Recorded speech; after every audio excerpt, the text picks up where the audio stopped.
Hello, today we're going to speak about the paradox of free will and divine providence or divine foreknowledge. We're going to explain exactly what the question is, some of the answers which don't really penetrate to the point, basically, and hopefully based on a lot of what we've learnt in the Keystone lectures, we'll be able to understand a much deeper idea.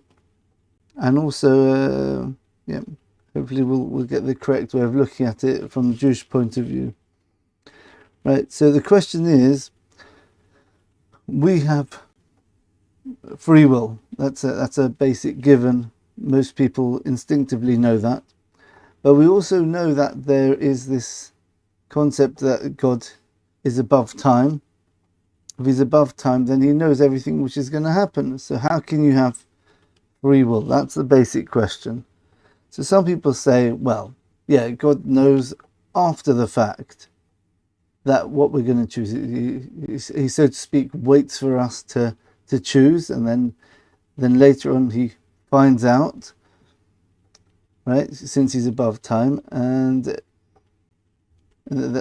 so the fact is that just because we got free will now, before I do the action, choose A or B, God already knows what we're going to choose in the future. But that is the common answer which most people give, and it's, in my humble opinion, as far as I can see, it's completely wrong. It just doesn't work.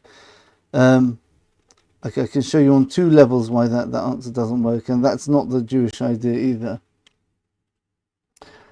The first reason why it doesn't work is because if God's knowledge is absolute, therefore, when I am presented with the two options, A and B, but God knows for a fact, 100%, that I'm going to choose A, because he's already seen after I've chosen, and his knowledge is absolute and it can't be wrong, that means at this point in time, when I'm about to choose, that choice is already fixed in time.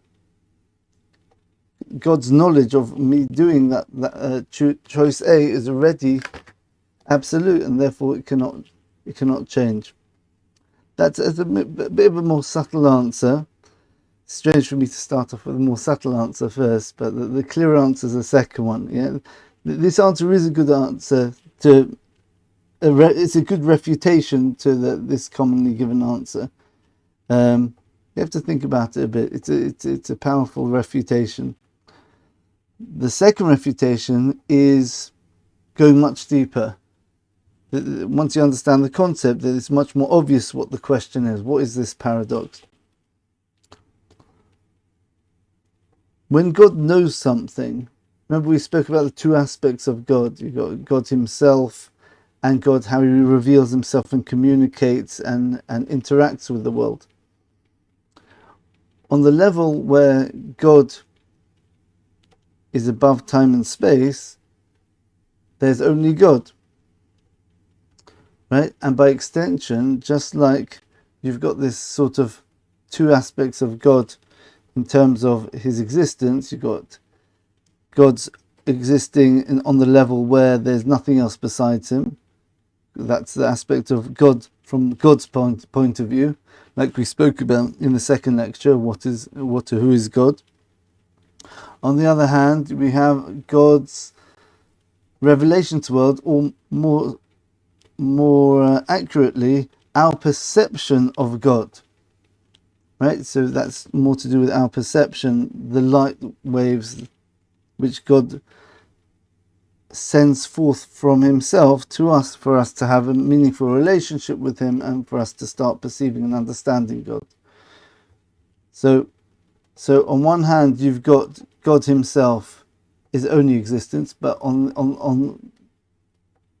the second level, where God reveals a desire to communicate with man, have a relationship with man, part of that is that there is man. There is something which seems to be apart from God. And we explained in the third lecture about Gilu Yichud, about God's all power, God's oneness, is that ultimately the idea is we're meant to bring these two things together and show that they're not a contradiction at all. We're going to speak more about this. It's a very important topic when we speak about what's the idea of the world to come, the idea of the resurrection of the dead. So hopefully we'll address that in that lecture. But let's just focus on what we're doing now.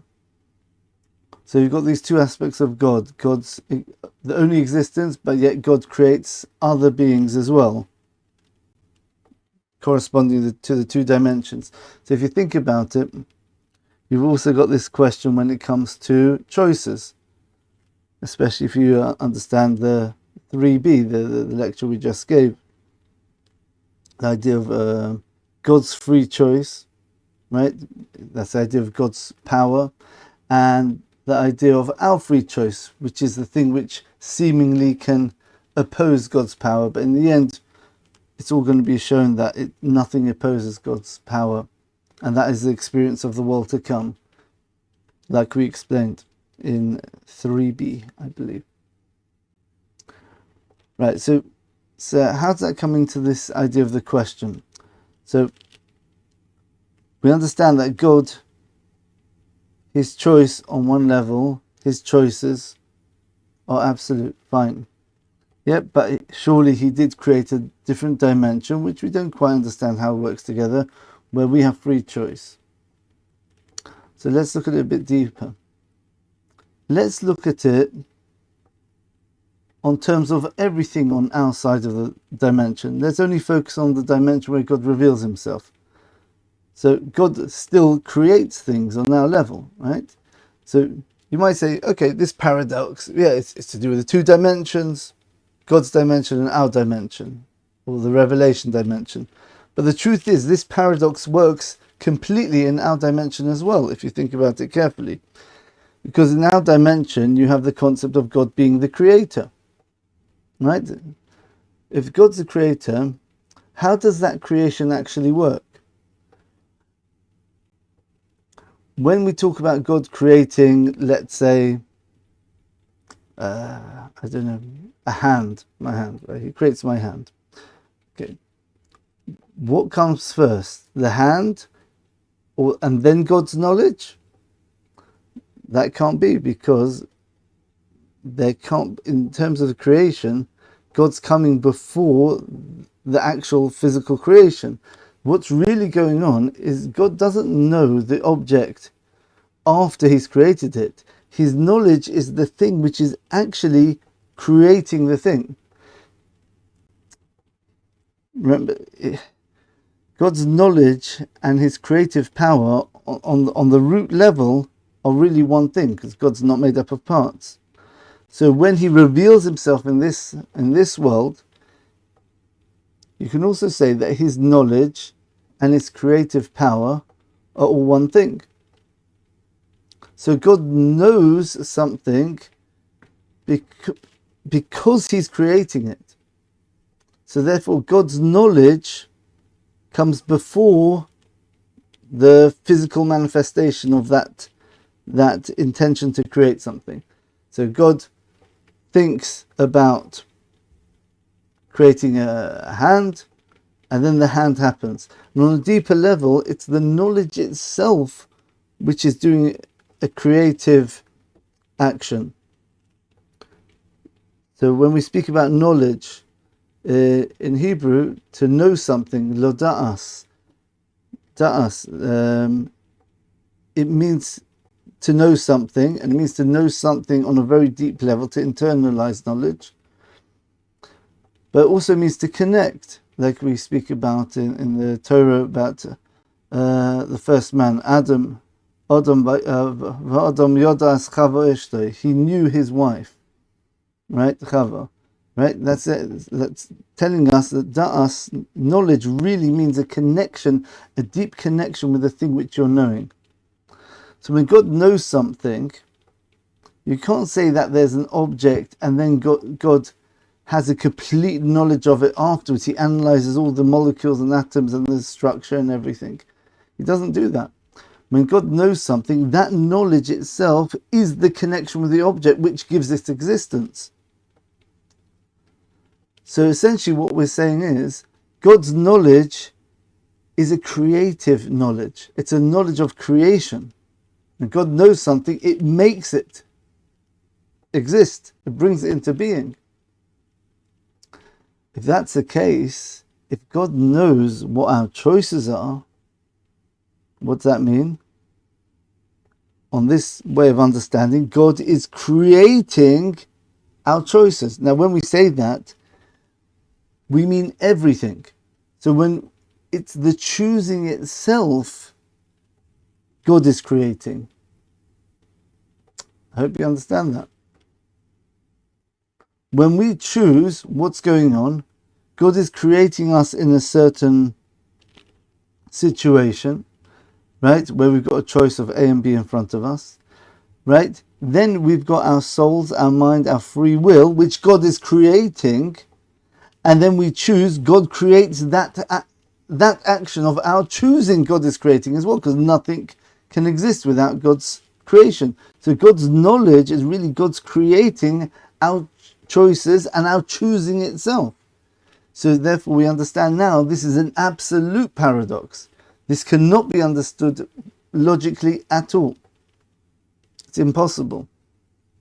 Not with our perception, our current perception, because we're only thinking linear logically here, right? We did a touch on how you might approach answering the question in the last lecture. We spoke about the idea of Yichud, the oneness of Hashem. His all power reveals that our free choice is really what He wanted all along. So that goes partially towards answering the question, but it still doesn't answer this question that we answered today. Our question is much more fundamental, and you can't answer a logical answer for this question. This is what a paradox is.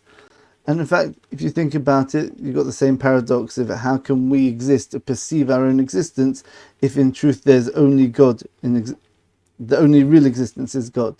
This is all part of the idea that somehow God's revealed to us a desire to connect with us, and part of that desire to connect with us is the creation of us, like we said earlier.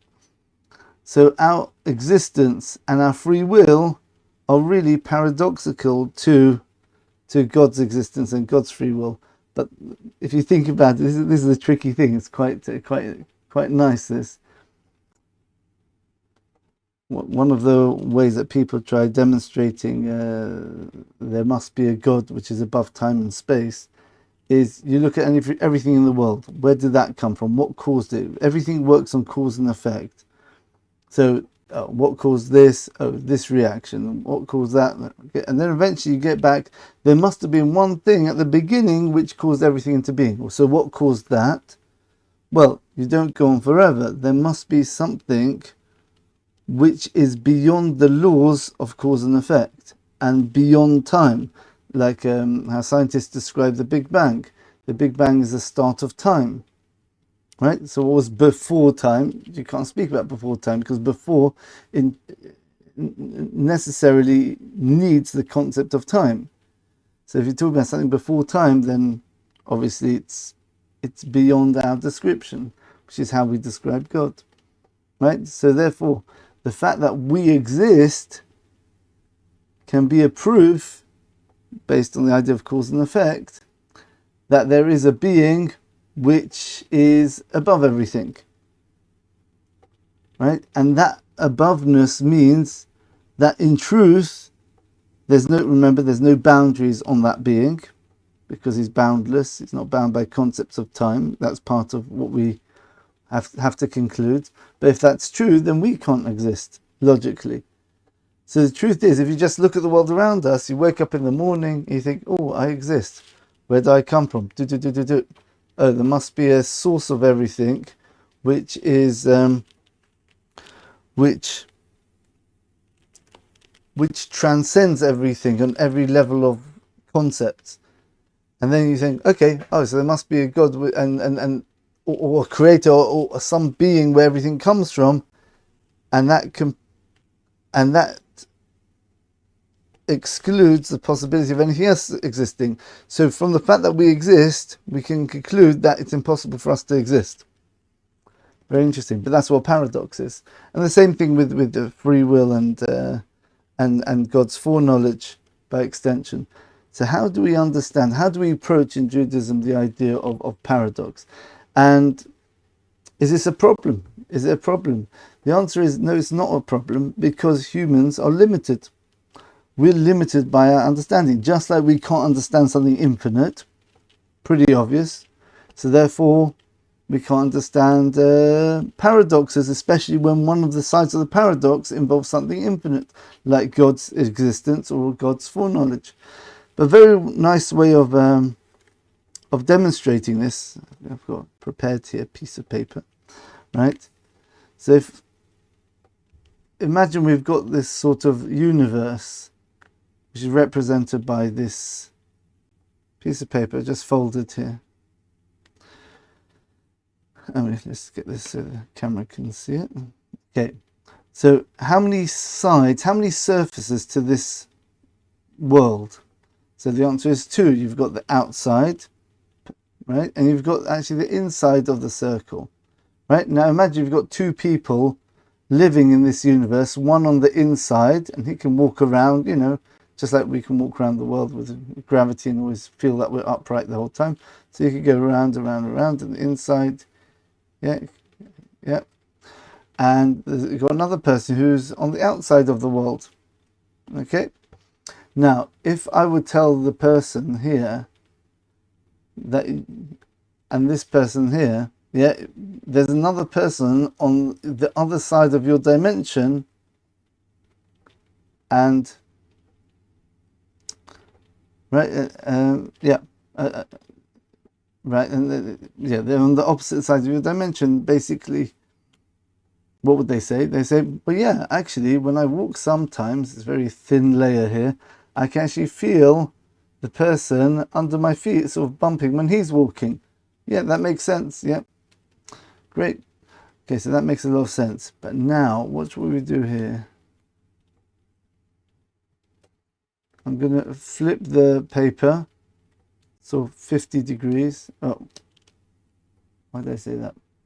180 degrees. Right, and we get this shape here. I'm not sure you can see it. Now, imagine now I would tell the person who's standing here, you're on the same side as the person standing there. He would say, that's ridiculous. Because clearly I'm here. Let's see if we get it this way around. Oh dear, this isn't going to work, is it? Right, I'm standing here. Right, let's do this bit here. Oh, here we go. Right, okay. So you've got, right, the person standing on the inside here and the person standing on the outside are on 2 opposite sides of the paper. If you tell them that, they say, yeah, that makes sense.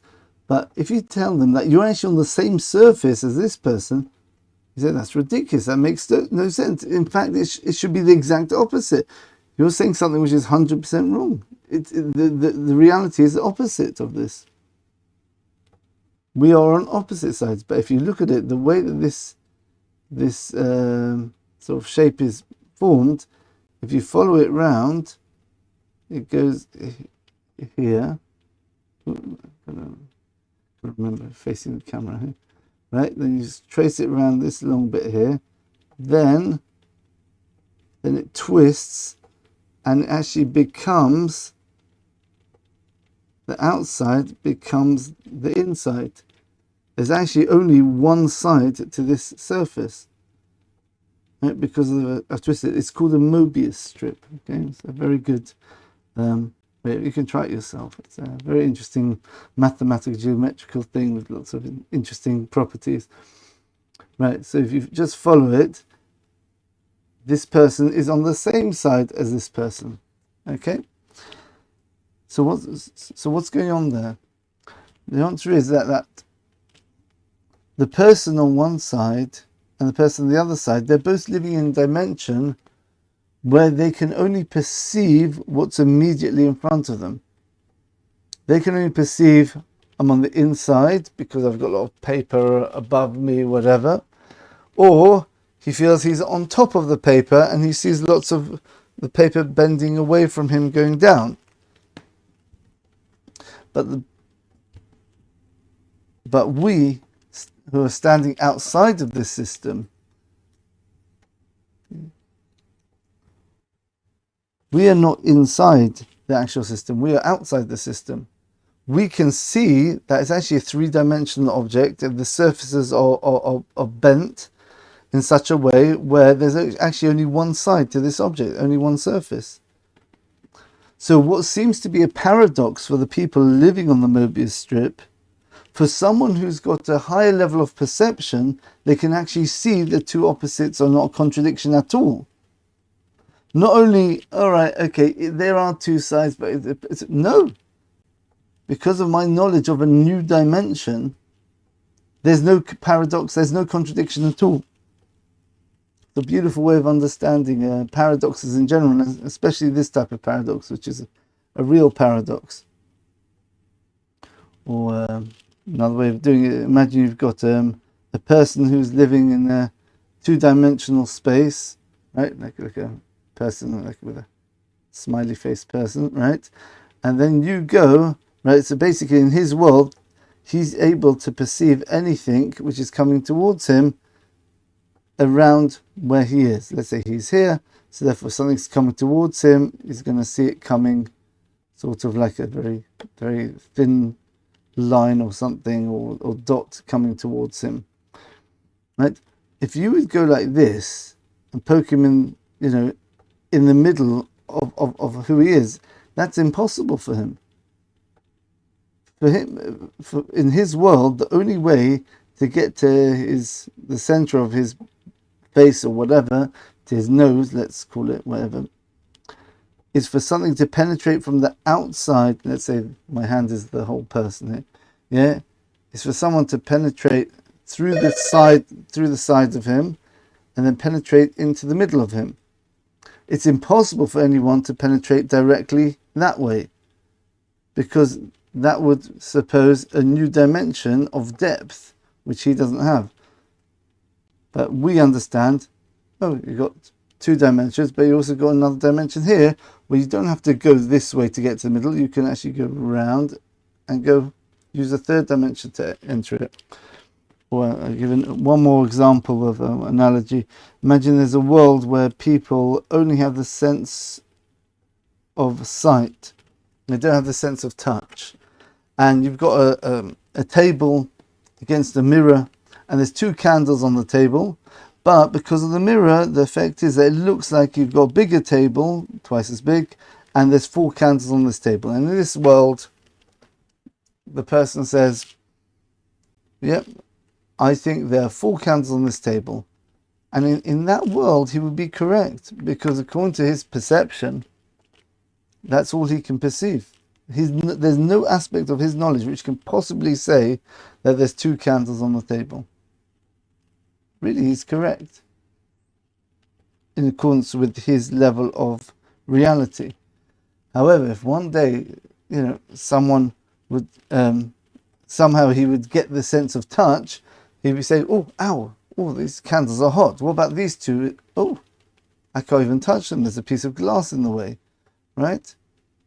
Right? What's going on here?" So he realizes, and actually, my previous knowledge was actually lacking. I was missing part of my ability to perceive reality. Really, I only had the ability to sense things by my vision, but I see that vision can be misleading here. Really, there's 2 candles, and the other 2 are just a reflection. That's how you look at paradoxes. And it's very important. In fact, according to Jewish fundamentals, if you think you've answered the question logically, you're almost guaranteed to be getting one of the parts wrong.